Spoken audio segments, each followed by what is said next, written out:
Pessoal, aqui, começar mais um Reforçando o Conhecimento com vocês, tá? O quinto. A ideia é hoje falar sobre ângulos formados por duas retas paralelas e uma transversal, tá? Galera, eu vou começar aqui uma bateria de conceitos. Como eu já mencionei na aula, esses conceitos não são tecnicamente tão importantes.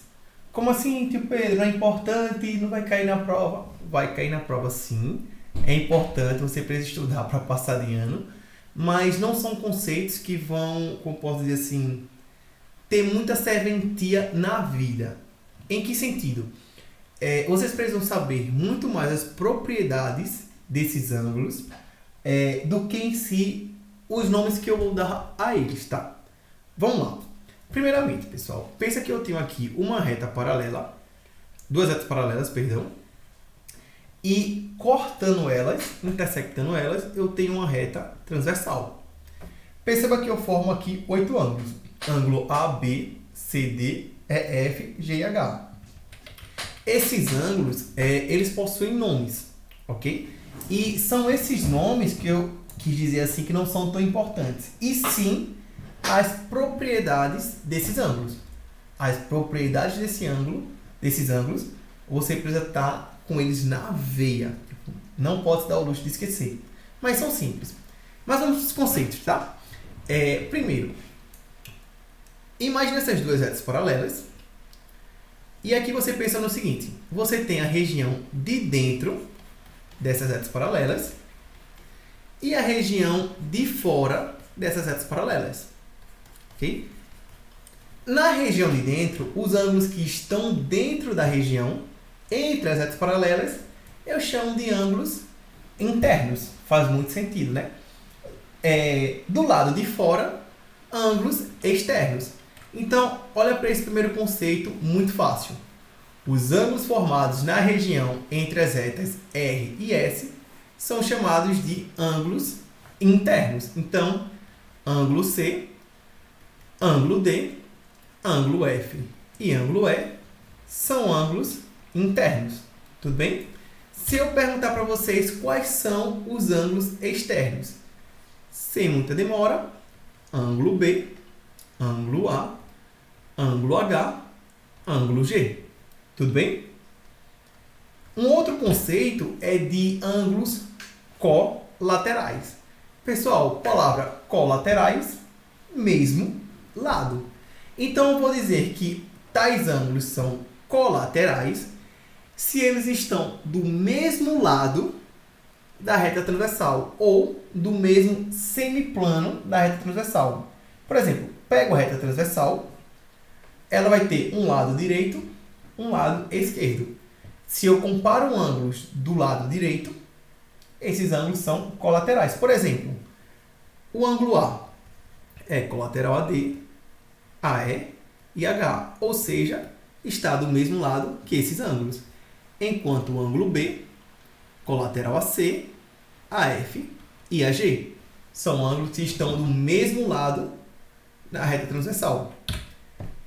Ângulos correspondentes, pessoal, são ângulos que, olha só, são ângulos colaterais, não adjacentes, sendo um interno e outro externo. Por exemplo, olha para esse ângulo E. Quero olhar quem seria o ângulo correspondente a ele. Aí eu penso, primeiro, são ângulos colaterais. Quais são os ângulos colaterais aqui, pessoal? Ângulo H é colateral a E, ângulo D é colateral, ângulo A é colateral. Só que ele não pode ser adjacente. Se ele não pode ser adjacente, esse ângulo H já não pode ser correspondente a E. Sendo que, se o E é interno, o outro ângulo precisa ser externo. Olha só, sendo um interno e outro externo. Como o meu ângulo E já é interno, o meu ângulo D aqui não pode ser correspondente a E, porque também seria interno. Então, quem é o outro correspondente é o A. Ok? Pessoal, bizu. Quem são os ângulos correspondentes aqui, tá? Olha para a figura de baixo e olha para a figura de cima. Elas se assemelham muito, tá? Então, quando eu falo de ângulos correspondentes, era como se eu estivesse perguntando para vocês o seguinte. Olha para esse ângulo F. Na minha figura de cima, qual é o ângulo que se assemelha ou que está numa posição parecida ao ângulo F? De bate e pronto me falaria, pô, Pedro, o ângulo B. Se eu perguntasse, olha o ângulo D, quem na figura de baixo tem uma semelhança com o ângulo D? Tipo assim, está como se fosse na mesma posição. O ângulo H. E assim, o ângulo C também é correspondente a G, tá? Então, C e G são correspondentes, F e B correspondentes, A e E correspondentes, H e D correspondentes. Galera, ângulos alternos internos. Então, olha só, o que são ângulos alternos internos? São ângulos internos, não colaterais e não adjacentes. Pessoal, a ideia de alterno é tipo o contrário da ideia de colateral. Colateral está do mesmo lado da reta transversal, alternos em lados opostos. Então, olha, por exemplo, esse ângulo E. Qual é o outro ângulo alterno interno ao ângulo E? Vou para a definição. São ângulos internos. Então, quem são os outros ângulos internos? É o F, o C e o D. Massa. Não colaterais. Então, se não é colaterais, já não pode ser o D. E não adjacentes. Se não é adjacente, não pode ser o F. Então, quem são os alternos internos? C e E são alternos internos.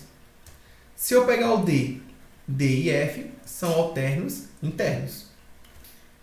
Outro conceito simples seria alternos externos. É a mesma definição, só que ao invés de olhar para ângulos internos, eu olho para ângulos externos. Então, A e G são ângulos alternos externos, B e H, alternos externos. Galera, esses são os conceitos. O que é importante aqui? As propriedades. Primeira propriedade. Propriedade 1. Os pares de ângulos correspondentes determinados por duas retas paralelas intersectadas por uma transversal são congruentes.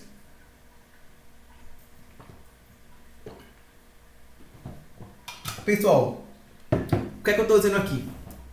Por exemplo, se eu pego o ângulo A, que é o correspondente de A, é o ângulo E.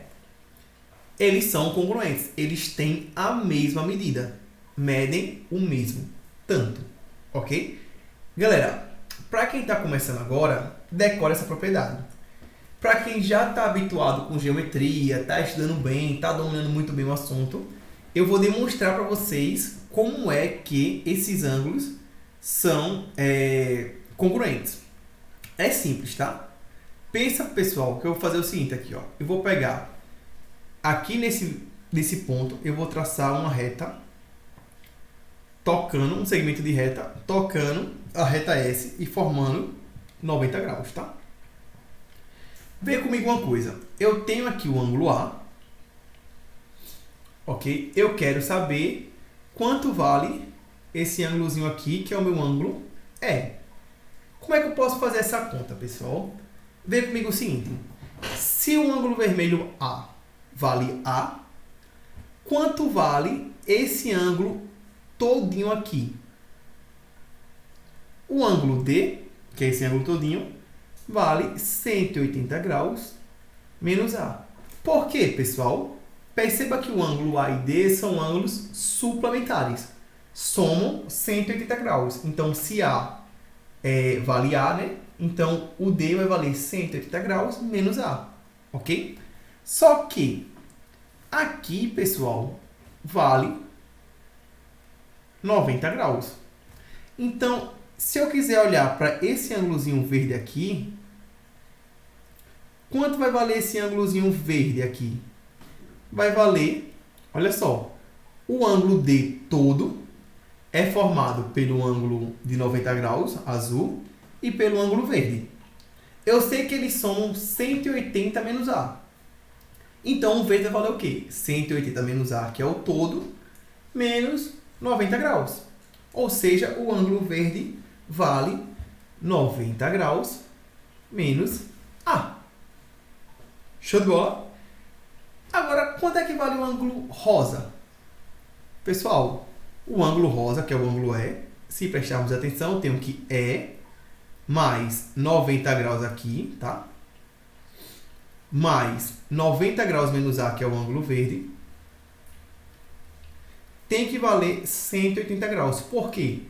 Porque a soma dos ângulos internos de um triângulo vale 180. Então, eu tenho que E menos A é igual a 180 menos 90 menos 90. Passei os números para o lado direito. E menos A igual a zero. Então, E é igual a A. Ou seja, mostrei que esses dois ângulos têm a mesma medida. São iguais. Ok? Então, ângulos correspondentes são iguais. Então, A tem a mesma medida que E. Por exemplo, o B tem a mesma medida que o F. O C tem a mesma medida que o G, por exemplo. E o H, deixa eu fazer outra cor. O H tem a mesma medida que o D. Ok? Propriedade 2. Os pares de ângulos alternos internos determinados por duas retas, são congruentes. Pessoal, como é que eu faço isso? Muito simples. Pego o ângulo E. Quem é o alterno interno? Ângulo C. Ok? Como eu mostro que eles têm a mesma medida? Muito simples, pessoal. Eu não sei que o E é exatamente igual ao A, pois eles são correspondentes. Se eles são iguais, olha para o A e para o C. O A e o C também são iguais. Por quê? Porque eles são ângulos opostos pelo vértice. E já vimos que ângulos opostos pelo vértice são congruentes. Então, olha só. E é igual a A e A é igual a C. Então, obviamente, o E tem que ser igual a C. Então, ângulos alternos internos são congruentes. Alternos externos, mesma coisa. Pega, por exemplo, o G. Aqui. Quem é o alterno externo dele? É o A. Por que eles são congruentes? Porque G e C são congruentes. Por que são congruentes? Porque eles são correspondentes. C e A são congruentes. Por que são congruentes? Porque são opostos pelo vértice. Assim, G e A também são congruentes. E, por fim, pares de ângulos colaterais internos são suplementares. Pego aqui, por exemplo, E e D. São colaterais internos. Por que eles são suplementares, pessoal? Olha só. O E e o A são ângulos correspondentes. Então, eles têm a mesma medida. O A e o D são suplementares. Se o E é igual ao A e o A é suplementar a D, então eu estou dizendo que o E é suplementar a D também. Ok? Então, ângulos colaterais internos são suplementares. Mesma coisa com colaterais externos. Também são suplementares. Pessoal, tem muito conceito, tem muita propriedade. O que eu aconselho a vocês? Só decore duas propriedades. Quais são as propriedades importantes e todas saem delas? É que ângulos opostos ao vértice têm mesma medida, são congruentes, e ângulos correspondentes são congruentes. Todo o restante sai disso. Ok? Vamos fazer dois exercícios. Primeiro exercício. Encontre o valor de x. Galera, ângulos alternos internos, eles são congruentes. Ah, tio Pedro, não decorei isso aqui. Pô, olha aqui, este ângulo é correspondente a este. Então, eles são iguais. Esse ângulo vermelho, ele é oposto ao vértice desse ângulo. Então, eles são iguais. Então, o que é que eu estou dizendo aqui é que 3x mais 8, vou colocar assim, 5x menos 54 é igual a 3x mais 8. Então, resolvendo essa equação, eu tenho 5x menos 3x, 54 mais 8, 2x igual a 62. X igual a 62 por 2, x igual a 31. Segunda questão. Quero saber o valor de x novamente. Perceba que eles são colaterais externos, ok? Colaterais externos são suplementares. Ah, não decorei a propriedade. O que eu faço? Eu não sei que esse ângulo é correspondente a esse. Então, aqui eu tenho a mesma medida. Agora, o verde e o preto não são suplementares? Então, a soma dos dois precisa medir 180. Fazendo essa conta, eu tenho x mais 2x, 3x, menos 10 mais 10 dá 0, igual a 180. X é igual a 180 por 3, x igual a 60 graus. E é isso, tá? Galera, estudem qualquer coisa, fala comigo, fala com o Ricardo, e é isso aí. Abraço.